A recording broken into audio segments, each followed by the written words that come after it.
Es un día en el cual celebramos en todo el mundo cristiano la resurrección de nuestro Señor Jesucristo, ¿verdad?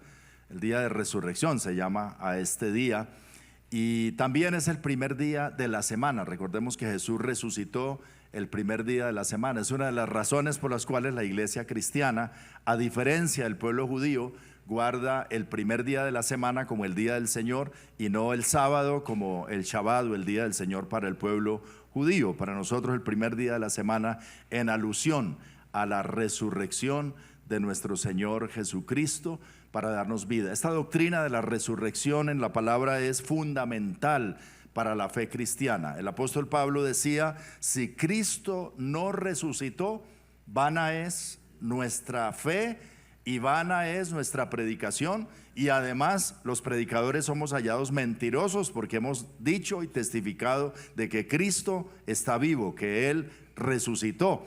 De tal manera que si eso no es así, no tendría ningún sentido tampoco ni la iglesia cristiana ni esta reunión que nosotros tenemos hoy.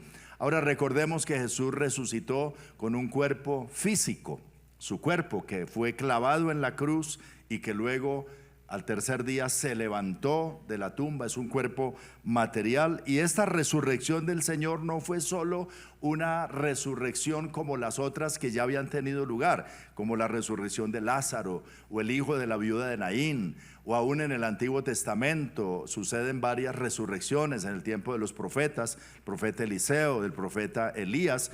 Pero estas personas que resucitaron luego volvieron a enfermarse y a morir en algún momento de sus vidas, pero Cristo resucitó para no morir más, para vivir eternamente con este cuerpo resucitado.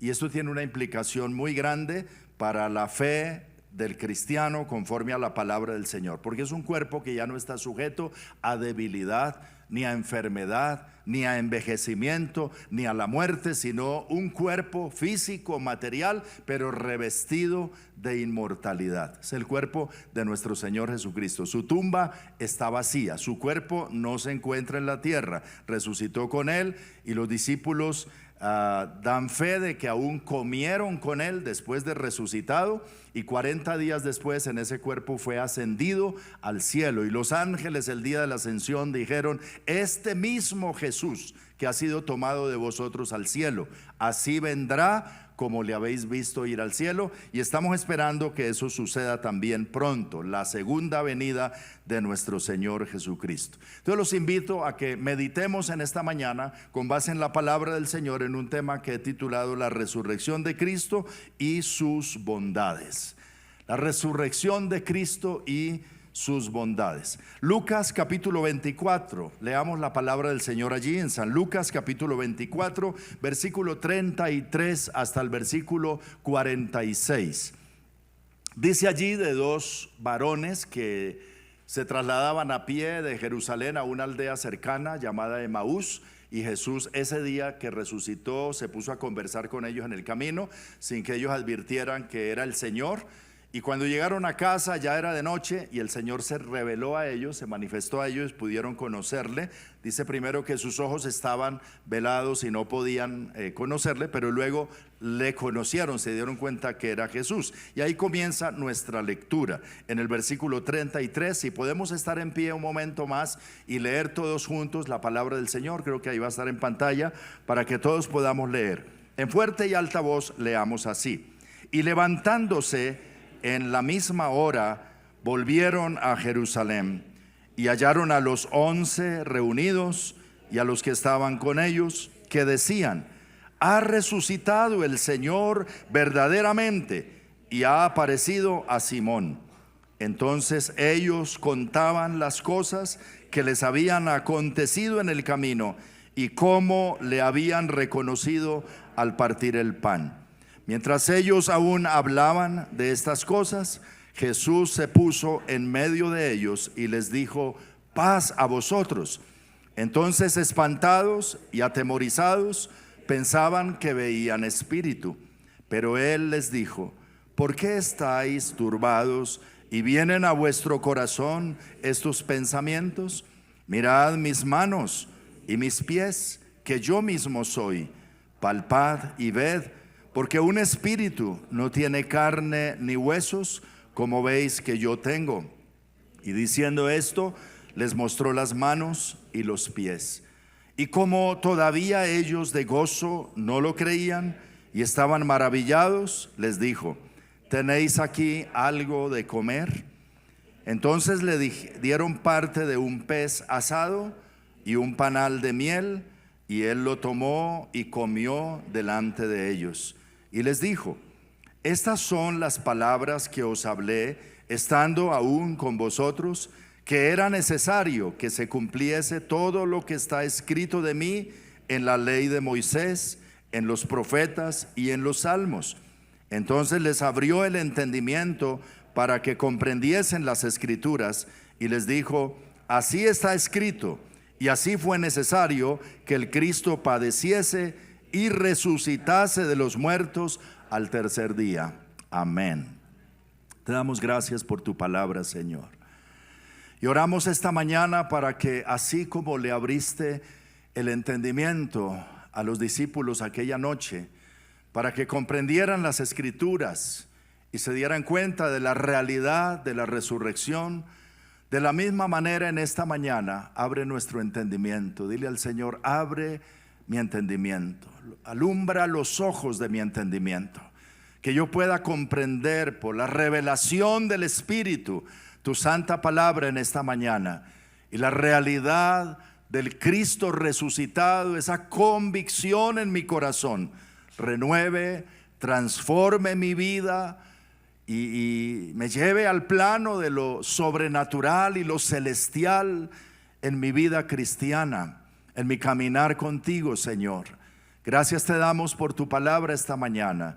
Gracias por permitirnos una vez más estar reunidos aquí en la quietud de este lugar, y los que están desde su casa o de su lugar de conexión también recibiendo esta palabra, Señor.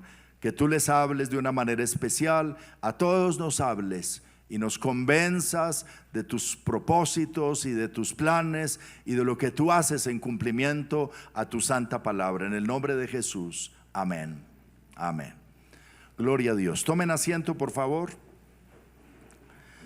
La primera cosa que debemos entender sobre la resurrección de Cristo y sus bondades es que la resurrección de Cristo de alguna manera afirma que la creación material que Dios hizo al comienzo es buena. ¿Recuerdan cuando el Señor creó todas las cosas en Génesis, en el capítulo 1, versículo 31, cuando dice: y vio Dios todo lo que había hecho, y he aquí que era bueno en gran manera? Bendito sea el nombre del Señor.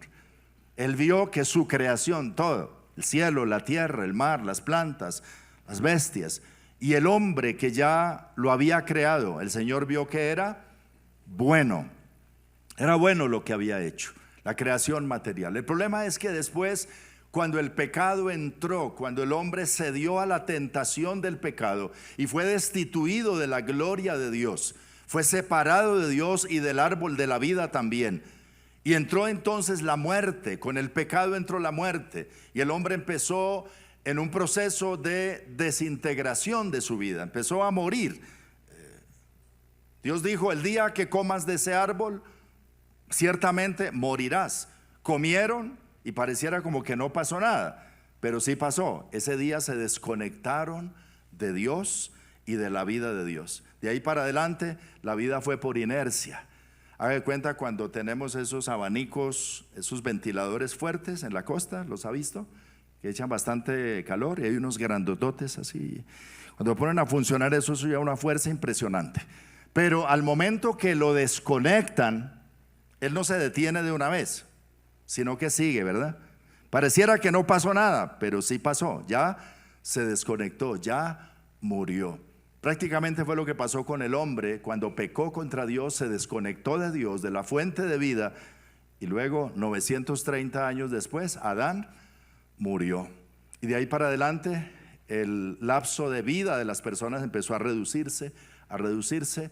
En los días de Abraham, Abraham vivió 175 años, Moisés 120, David 110, y ahí para atrás ya vamos en cuántos, algunos ya no, Bueno, mi suegra está bendecida, que ya casi llega a los 100. Dios la bendiga y nos bendiga con larga vida, pero por más que sea, llega un momento en que se apaga, porque con el pecado entró la muerte. Pero inicialmente lo que Dios hizo, tanto en el ser humano como en su creación, fue bueno.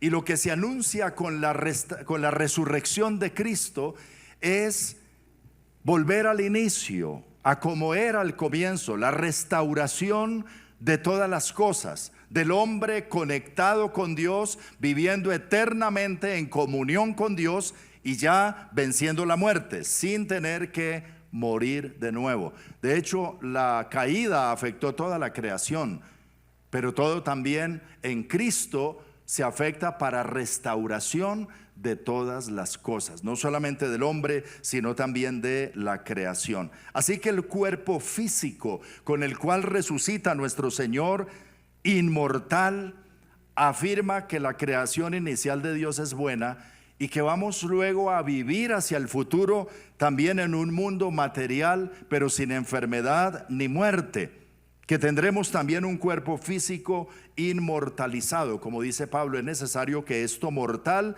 se vista de inmortalidad, que esto corruptible se vista de incorrupción. Y cuando eso pase, dice el apóstol Pablo, diremos: sorbida es la muerte en victoria.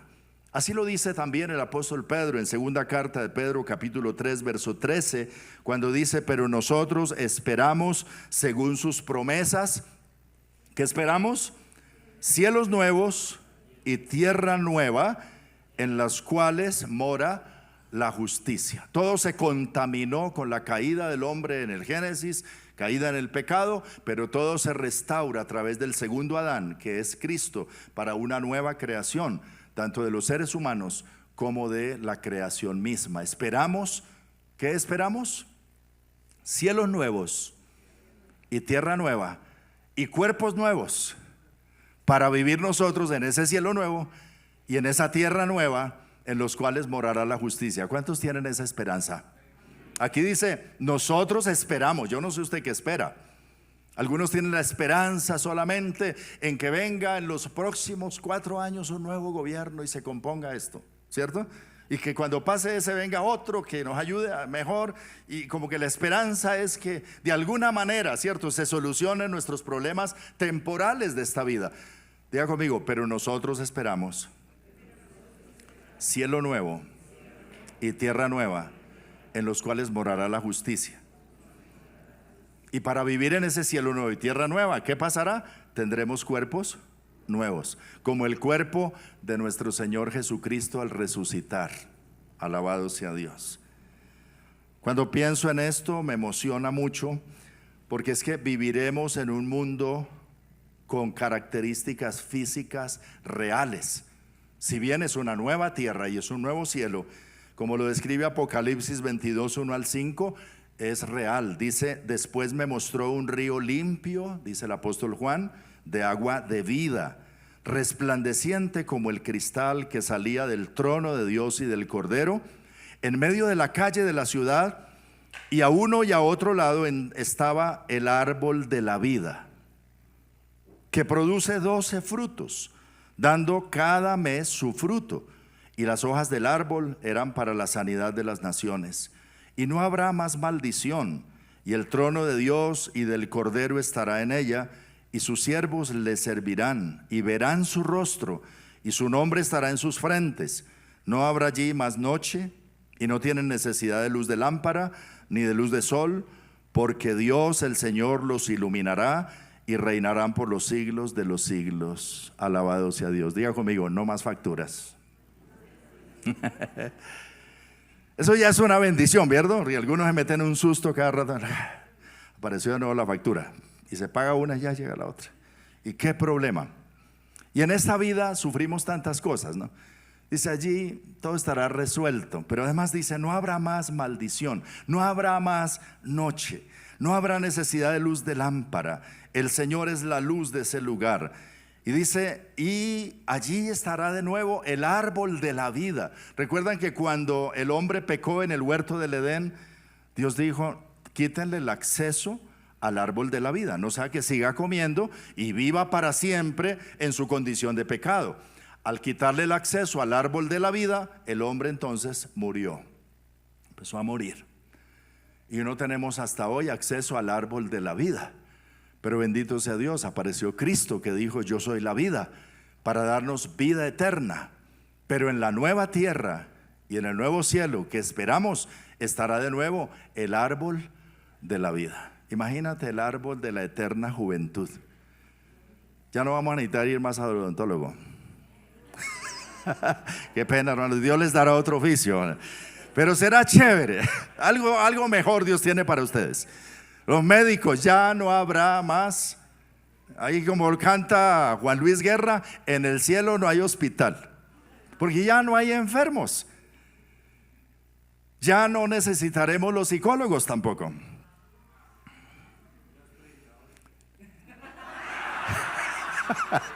Gracias por lo que me toca. Tampoco los predicadores.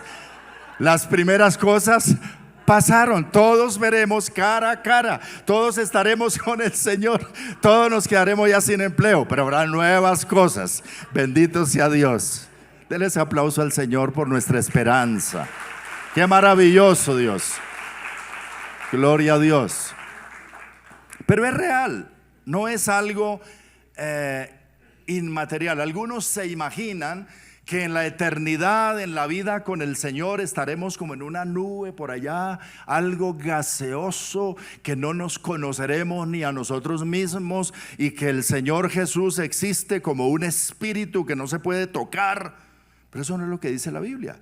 En el pasaje que acabamos de leer, cuando Jesús se presentó resucitado y los discípulos pensaban que veían un espíritu, les dijo, no se equivoquen. Un espíritu no tiene carne ni huesos, como ustedes pueden ver que yo tengo. Era su cuerpo con carne y huesos. Y le dice, miren mis manos, aquí está la señal de los clavos, es mi cuerpo. Miren mi costado donde se metió la lanza. Y si quieren toquen, soy yo mismo, no es otro, soy yo mismo. Y dice, como ellos todavía de gozo no lo podían creer. Es que a veces el gozo trae también incredulidad. Mucho gozo, entonces no lograban, esto no encajaba en su cabeza. Entonces el Señor les dice, ¿tienen algo por ahí de comer? Y le alcanzaron un pedazo de pescado. El Señor comía buen pescado, se crió cerca del mar de Galilea, y un panal de miel, y Jesús se comió ese pescado con el pan y la miel delante de los discípulos, comió con ellos, porque era su cuerpo. Diga conmigo, un cuerpo físico. Inmortal, pero físico. Como el de Adán al comienzo, era un cuerpo físico, pero era un cuerpo en la gloria de Dios, inmortal, vivía para siempre. Eso lo perdió cuando cayó en el pecado, pero lo recupera el segundo Adán, que es Cristo, al resucitar de los muertos con su cuerpo físico. Y en ese cuerpo se presentó a sus discípulos durante 40 días y después ascendió al cielo, y los ángeles en el momento de ascensión dijeron, este mismo Jesús que ha sido tomado de vosotros al cielo, así vendrá como le habéis visto ir al cielo. El Señor, nuestro Señor, que está sentado a la diestra del Padre, tiene un cuerpo. El cuerpo que nació de María Virgen, que vivió 33 años, que murió en la cruz y que resucitó, y que nosotros le veremos cara a cara. Gloria sea a Dios. Eso es algo maravilloso. Ahora entonces, lo inmaterial no es mejor que lo material, como algunos piensan. El mundo material será renovado. Este es el plan de Dios. Cielo nuevo y tierra nueva. En Romanos 8, 18 al 23, el apóstol Pablo nos habla de esto. Dice, pues tengo por cierto que las aflicciones del tiempo presente, lean conmigo, que las aflicciones del tiempo presente no son comparables con la gloria venidera que en nosotros ha de manifestarse. Estoy leyendo en Romanos 8, del 18 al 23. 19. Porque el anhelo ardiente de la creación es el aguardar la manifestación de los hijos de Dios. Porque la creación fue sujetada a vanidad no por su propia voluntad, sino por causa del que la sujetó en esperanza, porque también la creación misma será liberada de la esclavitud de corrupción a la libertad gloriosa de los hijos de Dios. Porque sabemos que toda la creación gime a una, y a una está con dolores de parto hasta ahora. Y no solo ella, sino que también nosotros mismos, que tenemos las primicias del Espíritu, nosotros también gemimos dentro de nosotros mismos, esperando la adopción, la redención de nuestro cuerpo. ¿Qué esperamos nosotros? La redención de nuestro cuerpo. Sí, hemos sido redimidos, espiritualmente hemos sido conectados con Dios. Nuestra alma está en un proceso de renovación por el Espíritu Santo y de perfeccionamiento, pero este cuerpo cada vez se ve más mal, ¿cierto? Y cuando uno pasa de los 50, que la próstata, que el oído, que le duele por aquí, que le duele por allá, y ya va uno en declive, ¿cierto? Y de la juventud, ustedes están en la flor de la vida, hermosísimos, hermosísimas, pero tengan en cuenta, acuérdate de tu Creador en los días de tu juventud, antes que vengan los días malos y lleguen los años en los cuales diga, ya no tengo contentamiento en nada. El cuerpo va en declive, pero nosotros esperamos una mejor EPS, un mejor sistema de salud. ¿Qué esperamos? La redención de nuestro cuerpo. Alabado sea Dios. Porque con EPS o sin EPS, con salud o sin salud, sistema de salud, igual vamos a llegar un día. ¿A dónde? A la muerte. Esa es una cita que todos tendremos. Y si el Señor viene antes, de todas maneras seremos transformados, es lo que dice la palabra del Señor. Pero nosotros tenemos una esperanza más allá de esta vida presente, en la redención. ¿Redención de qué? De nuestro cuerpo. Claro, el que va a resucitar cuando el Señor venga, y va a resucitar, ya no va a resucitar con ese cáncer que tenía, con el que murió, ya no va a resucitar con esa miopía y esa ceguera, ni en la silla de ruedas, ya no va a resucitar, ¿cierto? Con esa vejez, va a resucitar como nuestro Señor Jesucristo, vestido de poder y de inmortalidad y completo para la gloria del Señor. ¿Qué lo asegura? La resurrección de Cristo. Pablo dice, si Cristo no resucitó, nadie resucita. Pero si Cristo resucitó, es la garantía que todos vamos a resucitar con Él, los creyentes en Cristo. Y esperamos por eso la redención de nuestro cuerpo. Por eso dice aquí el primer versículo que leímos en Romanos 8, el 18, pues tengo por cierto, valdrá la pena leerlo de nuevo, tengo por cierto que las aflicciones del tiempo presente no son comparables con la gloria venidera que ha de manifestarse en nosotros. Hay una gloria que va a ser manifestada. Que hermano, lo que nos está pasando ahora, los problemas que decimos tener, eso no es nada comparado con la gloria que ha de manifestarse en nosotros. Y todo eso lo garantiza la resurrección de nuestro Señor Jesucristo. Alabado sea Dios. Número 2, la resurrección de nuestro Señor Jesucristo asegura nuestra regeneración. Jesús ganó para nosotros una nueva vida como la suya. En primera de Pedro capítulo 1 versículo 3 y 4 leemos de la siguiente manera: bendito el Dios y Padre de nuestro Señor Jesucristo, que según su grande misericordia, lea conmigo, nos hizo renacer. ¿Lo puede leer conmigo? Nos hizo renacer, me hizo renacer para una esperanza viva por la resurrección de Jesucristo de los muertos. Por la resurrección, a causa de eso, Él me hizo nacer de nuevo para una esperanza viva, para una herencia incorruptible. ¿Qué tienes con el Señor? Una herencia. Puede ser que los papás de aquí abajo no te dejaron una buena herencia, pero estamos esperando de parte del Señor una herencia, y esa herencia es incorruptible, incontaminada e inmarcesible. Es como si el apóstol se quedara sin palabras de cómo describir esta herencia reservada en los cielos para nosotros. ¿Recuerdan que Jesús dijo: voy a preparar lugar para ustedes, y vendré y os tomaré, para que donde yo estoy, vosotros también estéis? Esta nueva vida, esta regeneración, se representa también con el bautismo cristiano.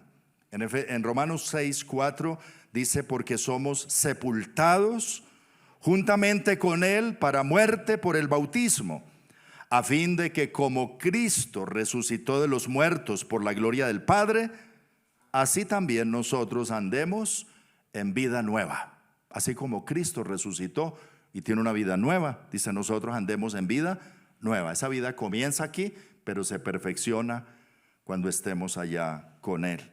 Y que nuestro cuerpo también será entonces regenerado, como ya lo he dicho. Leámoslo en Filipenses 3, versículo 20 y 21.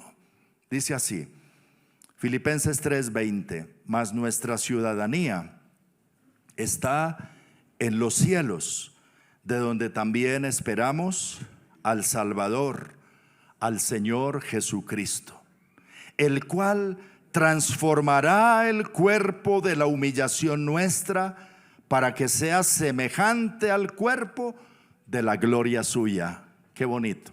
Esto es Filipenses 3, versículo 20 y 21. ¿Nuestra ciudadanía está dónde?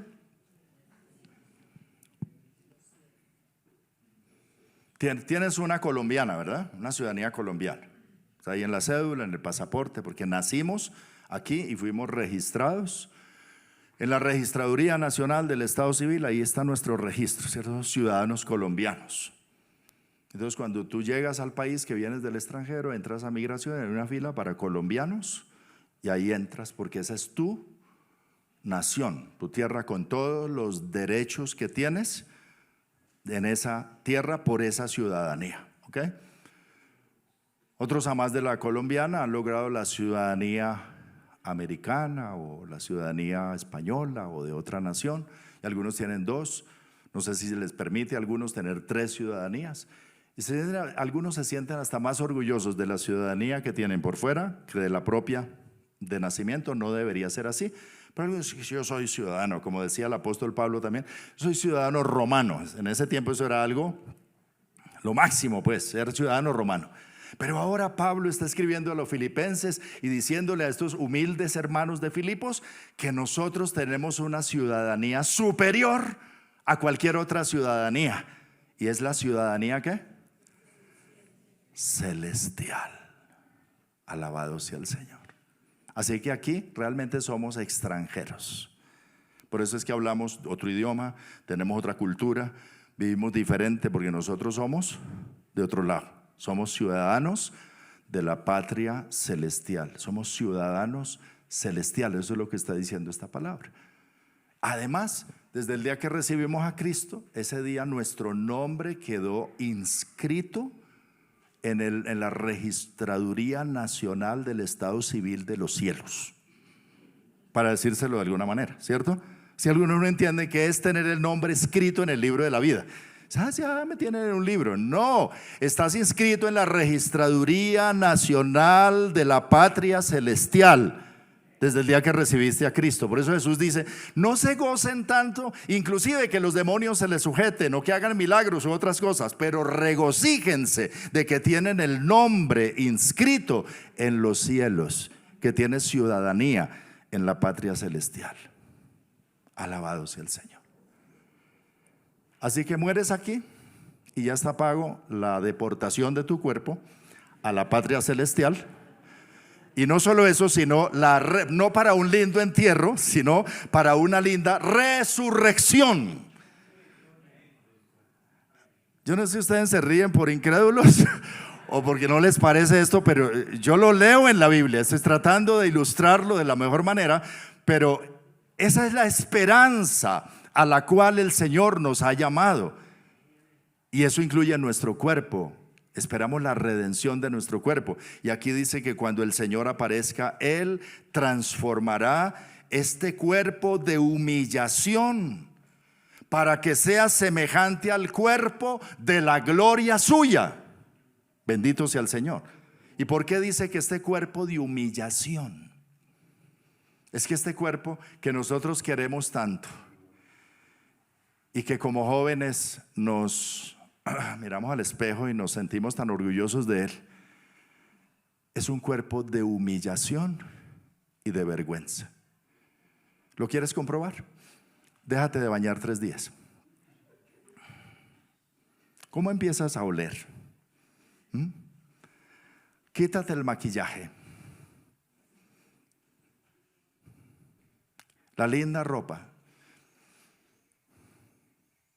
La enfermedad viene y se muere y hay que enterrarlo rapidito porque si no nadie se aguanta el olor. Ese es un cuerpo que desde que nacemos estamos cuidándolo de la muerte, aún desde el vientre, ¿sí o no? La mamá protegiéndolo que no se me vaya a morir en el vientre. Y cuando nace, que no se me vaya a morir en el parto. Y cuando empieza a crecer, que no se me vaya a morir. Cuidado con el niño y no le quitamos los ojos de encima. ¿Por qué? Porque se puede caer y se puede morir. O se puede tomar las pastillas de la abuelita que están en la mesita de la noche. O cualquier cosa le puede pasar. Estamos cuidándolo constantemente de la muerte. Y luego en el autocuidado, ¿cierto? Es un cuidado constante y tomamos tantas cosas, ¿cierto? Para mantenernos en forma. Pero finalmente este cuerpo es un cuerpo de muerte. Es un cuerpo de humillación y tiene un solo desenlace en la vida. Pero bendito sea el Señor que para los hijos de Dios, los cristianos, hay esperanza de redención para este cuerpo. Y este cuerpo será transformado para que no sea un cuerpo de humillación, sino un cuerpo semejante a la gloria del cuerpo de Cristo. Maravilloso eso. Eso es lo que garantiza la resurrección, nuestra regeneración y la redención de nuestro cuerpo. Número 3, la resurrección de Jesucristo asegura nuestra justificación. Así lo dice Pablo a los romanos en el capítulo 4, versículos 25, cuando dice: el cual, hablando de Cristo, fue entregado, hablando de la crucifixión, fue entregado por nuestras transgresiones y resucitado, ¿para qué? Para nuestra justificación. Fue resucitado para nuestra justificación. Es decir, con la resurrección de Cristo, Dios aprobó el sacrificio hecho en la cruz del Calvario por nuestro Señor Jesucristo, declarando que toda deuda quedaba pagada en la cruz y que entonces podía trasladar su justicia a todos los que creemos en Jesús como el justo. Y a partir de ahí somos justificados, como dice Romanos 5:1, justificados pues por la fe tenemos paz para con Dios por medio de nuestro Señor Jesucristo. Permítame explicar un poquito más esto. En el Antiguo Testamento, antes de Cristo, se estableció algo que se llamó el sacerdocio aarónico o el sacerdocio judío desde los tiempos de Moisés. El primer sacerdote o sumo sacerdote fue Aarón. Y se dispuso la casa de Dios en 3 espacios: los atrios, donde la gente podía llegar a ofrecer los sacrificios, era como el patio, y un santuario separado en 2 lugares: el lugar santo, hasta donde entraba el sacerdote ordinario a orar por el pueblo, a ofrecer incienso, y detrás del segundo velo un lugar que se llamaba el lugar santísimo, donde estaba el arca del pacto. Y en esa arca estaban las tablas del pacto escritas por el dedo de Dios, estaban la vara de Aarón que reverdeció, y guardaban maná del que habían comido en el desierto. Y era un lugar santísimo. Ya no entraba sino el sumo sacerdote de turno, entraba una vez al año, el día de la expiación o del perdón, que se llama.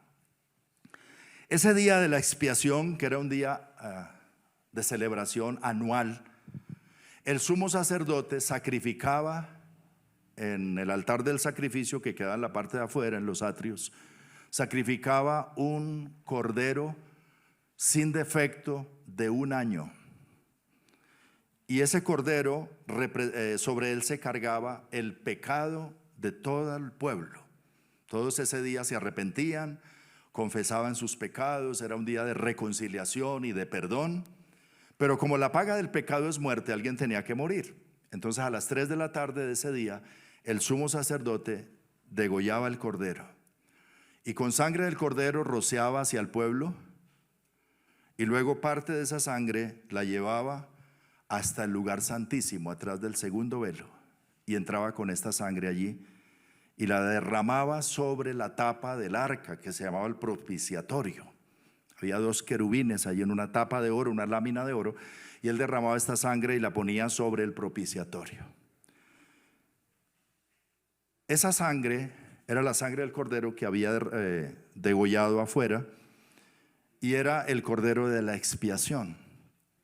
Entonces, la forma como Dios mostraba que había aceptado el sacrificio y había aceptado el arrepentimiento del pueblo y que el pueblo estaba perdonado, la forma de decir sí lo acepto, es que el sumo sacerdote saliera vivo de ese lugar. Si no lo aceptaba, el sumo sacerdote moría en ese lugar. No lo dice la Biblia, pero hay tradiciones judías que dicen que solían amarrarle entonces una cuerda a una pierna del sumo sacerdote cuando entraba allá, porque ¿quién lo saca? Si se muere allá, ¿cómo lo sacamos? Y se dice también en la tradición judía que el día anterior o los días anteriores al día de la expiación había una preparación espiritual rigurosa, donde casi ni dejaban dormir al sumo sacerdote, todo el tiempo repitiendo la Torá y confesando sus pecados y haciendo limpieza. Imagínate, tú tengas esa responsabilidad de entrar a llevar esa sangre allá y sabes que te puedes morir. Así era una cosa de temor tremendo. El día de la expiación, el mismo día que el sumo sacerdote tenía que entrar con la sangre allá dentro del velo, ese mismo día fue el día en que Cristo fue crucificado en la cruz del Calvario. A las 9 de la mañana fue crucificado el Señor, y a las 3 de la tarde mataban el cordero. Era la hora del sacrificio, y entraba el sumo sacerdote con la sangre. Así que mientras Jesús estaba siendo crucificado afuera de la ciudad, en el templo el sumo sacerdote estaba entrando al lugar santísimo con la sangre del animalito que había degollado por el pueblo. Ese día que Jesús murió a las 3 de la tarde y que todas esas cosas pasaron, que en Semana Santa las ves hasta en películas, ¿verdad? Pero que en la Biblia están en los 4 evangelios y las puedes leer todo el tiempo. Hubo un terremoto, hubo tinieblas, hubo muchas cosas que pasaron. Pero una de las cosas que pasó es que cuando Cristo expiró, el velo del templo, donde estaba el sumo sacerdote que conectaba al lugar santísimo, se rasgó en 2, de arriba a abajo, como si Dios mismo hubiera hecho esto. Como decir, no se necesita más sacrificios. Ya alguien derramó la sangre que limpiará del pecado a la humanidad, de todos los pecados, y por ese sacrificio todos alcanzarán el perdón y la reconciliación con Dios. Y ya no se necesita más este santuario ni este sacerdocio, porque hay un sacerdote que derramó su propia sangre por la humanidad. Pero el sacerdote tiene que salir vivo como aprobación del sacrificio. Si el sacerdote se queda muerto, no se aprobó el sacrificio. Si el sacerdote nuestro, que es Jesucristo, se queda muerto, entonces murió por sus propios pecados, ¿verdad? Pero la garantía de la justificación y de que nuestros pecados son perdonados por la sangre de Cristo, por la fe en Cristo, es que Dios haya levantado a Cristo de entre los muertos antes del tercer día. Es decir, al tercer día los cuerpos empiezan a descomponerse, pero Dios había dicho que Él no vería corrupción. Así que antes que empezara a descomponerse, se levantó victorioso de la tumba. Dios lo levantó en el poder de su Santo Espíritu, diciendo: acepto el precio pagado por la reconciliación y la justificación de toda la humanidad.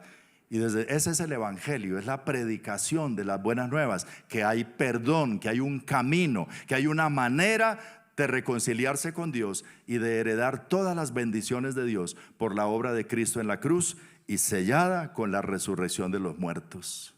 Démosle un aplauso al Señor, porque Él vive. Alabado sea el Señor. Y finalmente, la resurrección de Cristo asegura nuestra propia resurrección. 1 Corintios 6:14 lo dice de la siguiente manera: y Dios, que levantó al Señor, también a nosotros nos levantará con su poder. Ahí se refiere a la resurrección. Si lo quieres leer en otra versión, dice claramente: Dios, que resucitó al Señor, también a nosotros nos resucitará. Entonces dígalo en primera persona: y Dios, que resucitó al Señor, también a mí me resucitará con su poder. Por eso es que a los cristianos, desde el comienzo de la iglesia, cuando morían, no se decía murió, se dice durmió. Porque si la realidad es esta de la resurrección, nosotros no morimos. ¿No es que tenemos vida eterna? Nosotros dormimos, porque luego el Señor va a despertarnos. Pero ahora, cuando dormimos y despertamos, ¿cuántos durmieron anoche? Nos acostamos, dormimos. ¿Durmió? ¿Y la persona que se despertó fue la misma que se durmió o fue otro? Entonces, cuando mueres, ¿qué pasa? Duermes. Y cuando te despiertas, ¿eres tú misma u otra? Tú misma. Cristo, que murió y resucitó, ¿era el mismo o era otro? El mismo. Durmió, se levantó, se despertó, resucitó. Eso es la resurrección. Por eso nosotros no morimos, dormimos. Y los que han muerto en el Señor simplemente han dormido.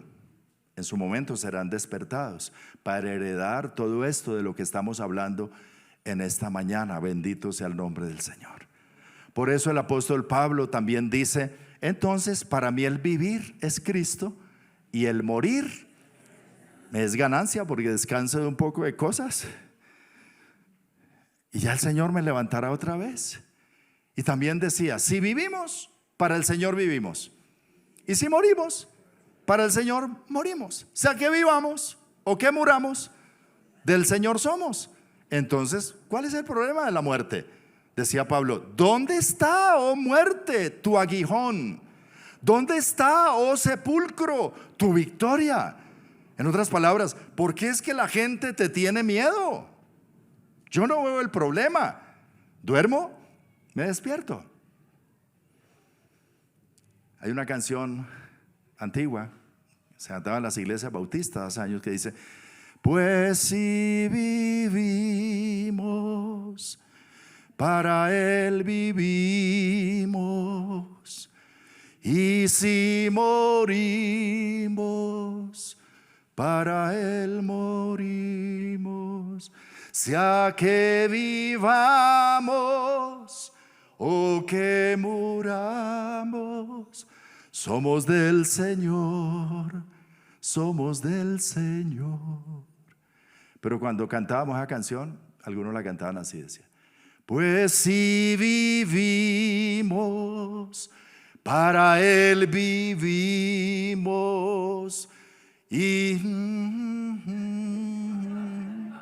para Él, porque le tienen un miedo a la muerte que ni se atreven a cantarlo.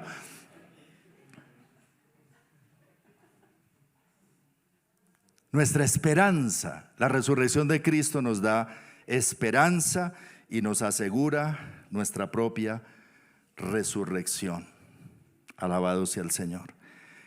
Dice en 1 Corintios que Él es las primicias de los que durmieron. 1 Corintios 15, 20 al 22 dice: Mas ahora Cristo ha resucitado de los muertos, primicias de los que durmieron es hecho, porque por cuanto la muerte entró por un hombre, también por un hombre la resurrección de los muertos. Porque así como en Adán todos mueren, también en Cristo todos serán vivificados. Gloria a Dios por eso, alabado sea el Señor.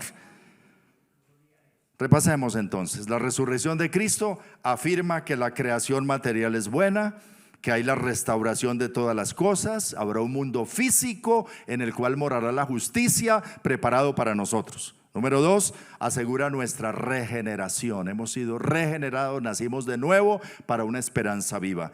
Asegura nuestra justificación en tercer lugar, que es que todos nuestros pecados están perdonados y no hay ninguna condenación para los que estamos en Cristo. Y asegura nuestra propia resurrección. No hay muerte para el cristiano, solo duerme. Con esto en mente, entonces, mis hermanos, los exhorto a 3 cosas esta mañana. Voy a empezar a predicar. La primera, permanecer firmes en el Señor. Así termina Pablo el capítulo 15 de Corintios, 1 Corintios, que habla todo sobre la resurrección. Y termina diciendo: así que, hermanos míos amados, estad firmes y constantes, creciendo en la obra del Señor siempre, sabiendo que vuestro trabajo en el Señor no es en vano. Hermanos, si estas promesas son como hoy las vemos a través de la palabra, entonces, amados hermanos, dice: sigamos, permanezcamos firmes y crezcamos en la obra del Señor siempre, sabiendo que nuestro trabajo no es en vano. Número 2, es una exhortación a permanecer enfocados en lo eterno. Colosenses 3, 1 al 4 dice: si pues habéis resucitado con Cristo, buscad las cosas de arriba, donde está Cristo sentado a la diestra de Dios. Poned la mira en las cosas de arriba, no en las de la tierra, pues habéis muerto y vuestra vida está escondida con Cristo en Dios. Cuando Cristo, vuestra vida, se manifieste, entonces vosotros también seréis manifestados con Él en gloria. Y la tercera exhortación es a vencer el pecado. Romanos 6, 11 al 13. Así también vosotros, consideraos muertos al pecado, pero vivos para Dios en Cristo Jesús, Señor nuestro. No reine pues el pecado en vuestro cuerpo mortal, de modo que lo obedezcáis en sus concupiscencias, ni tampoco presentéis vuestros miembros al pecado como instrumentos de iniquidad, sino presentaos vosotros mismos a Dios como vivos de entre los muertos, y vuestros miembros a Dios como instrumentos de justicia. Que así sea. Pongámonos en pie y oramos un momento al Señor. Si quiere levantar sus manos y darle gracias al Señor. Qué esperanza gloriosa, qué experiencia gloriosa, incomprensible la de tu resurrección, Señor. Qué maravilloso. Que el asombro de los primeros discípulos sea el asombro de nosotros, que no te hemos visto, pero que podemos leer en tu palabra estas cosas y entenderlas. Y dile: Señor, me asombro de tu resurrección. Qué poderoso eres. Venciste la muerte. La muerte no pudo retenerte porque no tenías pecado, porque el Espíritu de Dios te levantó de entre los muertos. Cada célula, cada tejido, cada hueso, cada órgano de tu cuerpo cobró vida y te levantaste victorioso. Los guardias afuera de la tumba no pudieron hacer nada. Los líderes religiosos judíos que querían encubrir la resurrección se estrellaron con ella. Tú te levantaste victorioso, Señor, contra todos los pronósticos. Los mismos discípulos, tú les habías advertido y les habías dicho, pero ellos no lo podían entender ni creer, y aún viéndolo les costaba trabajo creerlo. Pero qué lindo, Señor, comiste con ellos, hablaste con ellos, te presentaste con muchas pruebas indubitables durante 40 días. Luego ascendiste a los cielos con la promesa de regresar otra vez. Y desde entonces se predica tu palabra hasta hoy. ¡Qué gloriosa esperanza! Oh Señor, tú estás sentado a la diestra de la majestad de Dios en tu trono de gloria. Desde allí tú intercedes por mí. Desde allí, Señor, tú te alegras con tu iglesia, con tu pueblo, y preparas lugar para nosotros, Señor. Gracias, gracias. Gracias por lo que hiciste por nosotros. Reconocemos que somos pecadores, pero también reconocemos que tú eres el único Salvador, el único que te levantaste de entre los muertos, el único camino, la única esperanza de salvación para el mundo. Oh Señor, nuestro corazón se llena de gozo y de gratitud al pensar que nuestros nombres están inscritos en los cielos. Gracias. Dile gracias, Señor, gracias. Yo no merezco tanto amor, yo no merezco tanta promesa, yo no merezco tanta gloria, pero hay una herencia incorruptible, incontaminada, y cielo nuevo y tierra nueva esperándonos, y un cuerpo nuevo como el tuyo, para vivir eternamente como era antes en el paraíso, antes que entrara el pecado, como ha sido tu propósito siempre. Oh Señor, bien decía Pablo: tengo por cierto que las aflicciones de este tiempo presente no son siquiera comparables con la gloria venidera que ha de manifestarse en nosotros. Que esta bendita esperanza, Señor, dile al Señor que esta gloriosa esperanza me mantenga firme en tu camino. Que esta gloriosa esperanza, estas gloriosas promesas me mantengan con la mirada puesta en ti, Señor, en las cosas de arriba, en las cosas eternas, no en las cosas temporales, pasajeras de esta vida. Aquí hay cosas bonitas, Señor, pero todo esto va a ser destruido, todo esto se va a acabar. Aún nuestros cuerpos se van a deteriorar tanto que terminarán en el sepulcro. Pero tú nos tienes cosas mejores, grandes, maravillosas. Mi confianza está en ti, Señor. Mi mirada está en ti. Como dices en tu palabra, puestos los ojos en Jesús, el autor y consumador de la fe. Te miramos a ti por la fe, Señor, y un día te veremos cara a cara. En esa esperanza también, Señor, hoy renunciamos a todo pecado. Si el pecado fue lo que echó a perder tus planes desde el comienzo en el Génesis, si el pecado es el que ha traído tanta maldición y tanto sufrimiento y tanta desgracia, enséñanos a aborrecer el pecado. Dile al Señor: yo quiero aborrecer el pecado. No permitas que yo me deleite en el pecado, que lo pueda ver como tú lo ves, asqueroso, sucio, inmundo, y me pueda mantener limpio para ti, Señor. Tu sangre me ha limpiado de todo pecado. Guárdame en esa santidad y pureza. Dile al Señor: guarda mis pensamientos, guarda mi corazón, guarda mis manos, mi cuerpo. Que no presente mi cuerpo como instrumentos al pecado, que los presente como instrumentos de justicia para tu servicio, Señor. Dile al Señor: toma mi boca, toma mis manos, toma mi cuerpo, mi conocimiento, mis talentos, todo lo que soy, y úsalo para tus propósitos, Señor. Mi vida te la debo a ti. Oh Señor, aquí estamos delante de ti, nos consagramos una vez más a ti, nos rendimos a tus pies, a tu voluntad. En el nombre de Jesús, toma nuestras vidas, bendice tu pueblo hoy. Bendice tu iglesia, Señor. Cada hombre, cada mujer, cada niño que ha venido a esta reunión hoy, bendícelos, bendícelos.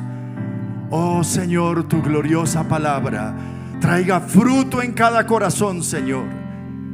no vuelva vacía, traiga fruto para tu gloria. En el nombre de Jesús, en el nombre de Jesús. Gracias porque aún así